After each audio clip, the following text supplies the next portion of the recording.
विधानसभा आणि विधान परिषदेमध्ये मराठा आरक्षण मुद्दा कशा प्रकारे उठवून धरला त्यामध्ये आपलं मत 85+ आमदारांनी नोंदवलेलं आहे, त्याविषयी भाष्य केलेलं आहे, बोललेलं आहे.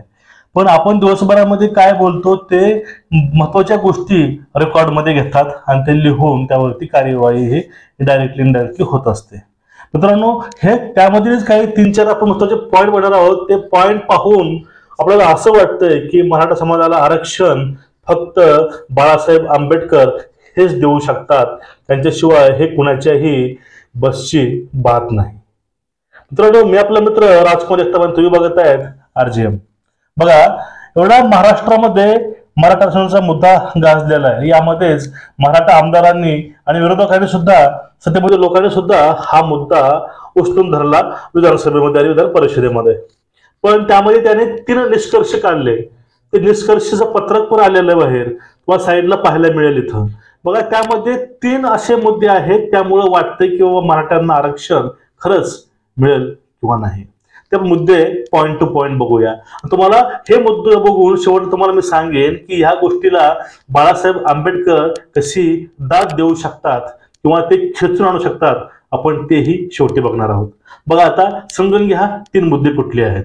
पहिला मुद्दा आहे मित्रांनो, पहिला मुद्दा आहे त्यामध्ये असं लिहिलेलं आहे की आरक्षण मिळवण्यासाठी जाळपोळ, दंगली यासारखे कृत्य झालेले आहेत. महाराष्ट्रामध्ये आरक्षणाच्या मागणीसाठी, मोर्चासाठी, सभेसाठी आतापर्यंत कुठलीही दंगल झाली नाही, कुठलाही आंदोलन झालं नाही किंवा कुठलाही जाळपोळ झालेली नाही. बेडची जी घटना होती त्यातील सोळंके ह्या आमदारांनी स्वतः सांगितलेलं आहे की आमचं जे घर जाळलेलं आहे ते एक जुन्या वादामधून, राजकीय खेळतून ते झाडलं गेलेलं आहे. पण मराठ्याच्या लोकांनी कोणीही आमचं घर जाळलं नाही असं ज्यांचं जळलंय त्यांनी सांगितलंय. पण बाकीच्यांना वाटतंय की मराठा समाजानं जाळपोळ केली, दंगली केल्या आणि वाद केला. हा एक मुद्दा केलेला आहे. आणि दुसरा मुद्दा, जर हा मुद्दा उठला तर भविष्यामध्ये ज्या जरांगे पाटील सभा होणार आहेत, मुंबईला होणाऱ्या सभा 24 तारखेनंतर, ह्या सभेला आळा बसू शकतो. काही मराठा गटांना कुर्मीतून आरक्षण नको आहे आणि काही लोकांना कुणबीतनं आरक्षण पाहिजे. त्यांनी हा एक मुद्दा मांडलेला आहे. म्हणजे मराठा समाज सक्षम भक्कमपणे आम्हाला सांगत नाही की आम्हाला हेच आरक्षण द्या. काही लोक म्हणतात कुणबीतनं द्या आणि काही म्हणतात आम्हाला आरक्षण हे मराठ्यामधूनच द्या. आता समजून घ्या, पूर्ण महाराष्ट्र एकच मागणी करतोय. जरांगे पाटील पण एकच मागणी करतात की आम्हाला आरक्षण हे कुणबीत म्हणून ओबीसीतनं मिळावं.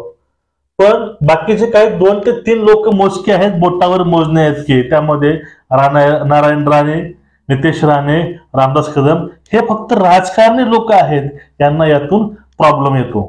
पण सर्वसामान्य ग्राउंड पातळीवरचे लोक यांना यातमधून काही प्रॉब्लेम नाही. ते स्वतः म्हणतात की आमचं धर्मच ते, आमची जातच ती आहे, शेती करायची कुणबी आहे, आम्हाला ते स्वीकारून आम्हाला तेच आरक्षण पाहिजे ओबीसी मधून कुणबी म्हणून. सर्वांची इच्छा, फक्त मोजके 2-3 लोकांचा फक्त हा प्रश्न आहे की आम्हाला मराठा म्हणूनच आरक्षण पाहिजे. आणि गायकवाड आयोगाच्या आदेशानुसार मराठा समाजाला आरक्षण मिळत नाही, कारण मराठा समाजाचे 30% लोक हे शासकीय सेवेमध्ये आहेत. त्यामुळे ती मागणी करतात मराठ्यांना मराठा म्हणून आरक्षण द्या. असं असेल तर जो पुढला मुद्दा आहे ओबीसीमधून मराठा आरक्षण द्यायचा, तो मुद्दा होणारच नाही. हा एक त्यामध्ये मुद्दा आहे. आणि अशा प्रकारे सुद्धा मराठ्याचं हे आरक्षण दाबू शकतं. हा झाला सेकंड मुद्दा. आणि तिसरा मुद्दा खूप महत्वाचा मित्रांनो, तुम्ही 2 मुद्दे बघितला असेल, त्यामुळे मुद्दा तिसरा महत्वाचा आहे. मुद्दा समजून घ्या. इतर मागासवर्गीय समाजाला, म्हणजे SC असेल, ST असेल, ओबीसी असेल, म्हणजे ह्या कुठल्याही समाजाच्या आरक्षणाला धक्का न लावता मराठ्यांनी आरक्षण द्यायचं. ते पण 50% नाही, 50%हून जास्त. हा 50%चा आकडा त्याहूनही जास्त गेला तर चालेल, पण मराठ्यांना आरक्षण ह्या 50% द्यायचं नाही, ते त्यानंतर वाढवून द्यायचं. हा एक शासनाच्या मध्ये नमूद केलेला आहे. बघा, आंबेडकरांनी सांगितलेलं आहे, या ठिकाणी मी प्रकाश आंबेडकरांचं नाव घेऊ शकतो. प्रकाश आंबेडकर ज्यांनी सांगितलेलं आहे, जर मराठ्यांना आरक्षण स्वतंत्र पाहिजे असेल तर ते शक्य नाही. कारण मराठा समाज कसा मागास आहे, त्याला आरक्षणाची गरज कशी आहे हे पटवून द्यावं लागेल आणि हे शासन हे करू शकत नाही, असं बाळासाहेब आंबेडकर हे ठामपणे सांगतात. म्हणजे शासनानं ठरवलेलं आहे की मराठ्यांना आरक्षण हे द्यायचंच नाही, फक्त नादाला लावून सोडायचं, पण आरक्षण द्यायचं नाही. हा एक मुद्दा यातून पुढे येतो. त्यामध्ये सांगितलेलं त्यांनी मराठ्यांना अलग आरक्षण देऊ, 50% वरी सीमा वाढवून त्यांना आरक्षण देऊ, पण ते आरक्षण सीमा वाढवून हे शासन देऊ शकत नाही. ते आदेश कोर्टाने द्यावे लागतात. जर वरील तर ह्याला आरक्षण मिळालं तर ते कायद्यामध्ये सापडेल आणि ते आरक्षण परत उडून जाईल. आतापर्यंत असं 2 वेळेस आरक्षण मराठ्यांना मिळालं होतं, पण ते कायद्यामध्ये टिकलं नाही आणि ते आरक्षण आपोआप निघून गेलं. आता शासन परत हीच खेळी करून आपली वेळ काढून नेते काय, असा एक प्रश्न आहे. आणि बहुतांश मराठाचं हे सध्या जरंगे पाटलाचं आंदोलन चालू आहे. त्याचं एकच मागणी आहे की आम्हाला कुणबी प्रमाणपत्र देऊन सरसगट ओबीसी मध्ये घ्या. पण शासनाला ही गोष्ट मान्य नाही. तर हे 3 पॉइंट आहेत. ह्या 3 पॉइंट्समुळे वाटतं की मराठ्यांना हे सरकार आरक्षण देऊ शकणार नाही. आणि हळूहळू हे 3 कारणं दाखवून हा जो सध्या चाललेला सभा आहेत ह्या सर्व ते बंद करतील असं आपल्याला यावरनं वाटतं. मुद्दा नंबर 1 बघितलं त्यामुळे वाटतं की हळूहळू होणाऱ्या सभा ह्या सभा हळूहळू बंद करतील. तुम्हाला एकूणच काय वाटतं हे नक्की सांगा. आता बघा, ह्या 3 गोष्टीवरून आपल्याला एक गोष्ट समजते, वारंवार समजून घ्या. बाळासाहेब आंबेडकर वारंवार सांगत आहेत मराठ्याला आरक्षण कसं द्यायचं ते मला माहित आहे.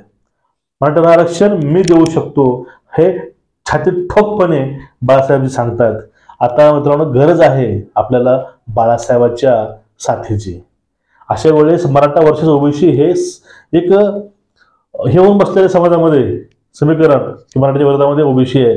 तसंच आता एससीला म्हणजे बहुजनाला आणि मराठ्याला एकत्र येऊन हा लढा लढला पाहिजे. जर तुम्हाला हा लढा लढायचा असेल तर एकच पर्याय आहे. तो पर्याय म्हणजे मराठा समाजानं एकजुटीनं एकमतानं बाळासाहेबाला साथ द्यायची. बाळासाहेब, संभाजीराजे, बच्चू कडू आणि जरांगे पाटील ह्या चौघांना साथ द्यायची आणि वंचित बहुजन आघाडीचं सरकार हे युती ही आणण्याचा प्रयत्न करायचा. कारण मराठा समाजाला न्याय फक्त बाळासाहेब आंबेडकर देऊ शकतात.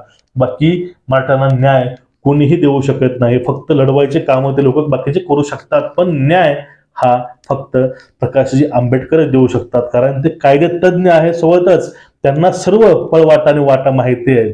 त्यामुळं या सर्व गोष्टीला पर्याय फक्त एकच आहे, तो म्हणजे बाळासाहेब आंबेडकर म्हणजेच प्रकाशजी आंबेडकर. बघा, तुम्हाला एकूणच ह्या विषयावरती तुमचं ओपिनियन काय, तुम्हाला नेमकं वाटतंय काय, तुम्हाला याविषयी तुमचं मत काय आहे ते मत तुम्ही नक्कीच कमेंट करून सांगा. तुम्हाला आपले व्हिडिओ आवडत असतील तर चॅनलला सबस्क्राईब करा आणि बेल आयकॉन दाबून ठेवा. व्हिडिओ शेअर करा आणि सहकार्य करा. जय हिंद सर्वांना, जय शिवराय, जय भीम.